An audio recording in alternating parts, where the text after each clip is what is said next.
When you travel international, whether you're an average person, travel internationally, you're not going with security, it is extremely important to add a security component to your trip. You register your trip on the U.S. State Department website, and you can go on there and you register what hotel you're staying in and also your air transportation to and from the city that you're traveling in. I also recommend that you check out the country that you're visiting and look for any travel alerts, travel warnings concerning that country. In addition, you want to know where the consulate is, as well as have the contact numbers programmed into your cell phone. If you own a business, then your company should become a member of OSAC, and that's the Overseas Security Advisory Council. And so if you join, it's free, and you can get regular daily updates on any country that you want in terms of security issues in that country. If you're going to stay at a certain hotel in that country, that you do a little research on that hotel, make sure there hasn't been any type of threat incidents that occurred. We recommend staying in the first 6 floors of the hotel. The reason why is this. Some of the countries that you may visit don't have the fire and the police and medical responses that you would have in the United States. So if there's a fire in that hotel or there's some type of major terrorist attack in that hotel, you want to be able to get out of the hotel and not be stuck on the 20th or 30th floor. If you're traveling with your family, we recommend taking medical supplies as well as CPR mask, and maybe even an AED would be a good thing to take if you're traveling with some older people on a trip. So I'm going to talk to you about how the bad guys operate, and this is important for you to know.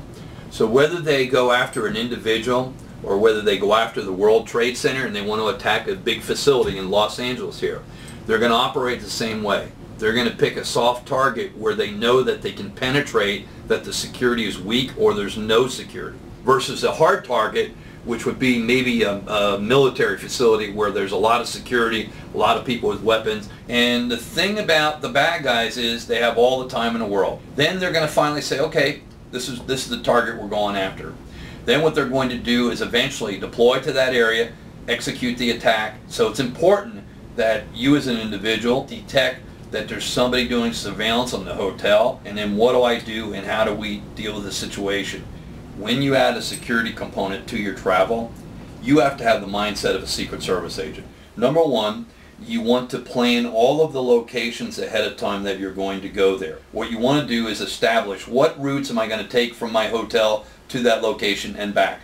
I can teach you how to make a plan for your trip. It will typically take 1 to 2 hours. It's important to know and have a plan and blend in to the people and the culture in that country and not stand out and look like you're a tourist. So you want to kind of be very organized about where you're going, the routes you're taking, the locations you're going to, where are the bad areas of town, things like that.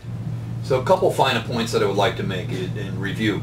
So I would like you to register your trip on the State Department's travel registry. Tap into the U.S. State Department's website. If you have a security director within your company, tap into him and say, look, can you help me plan security-wise what I need to do for my trip to keep my family safe?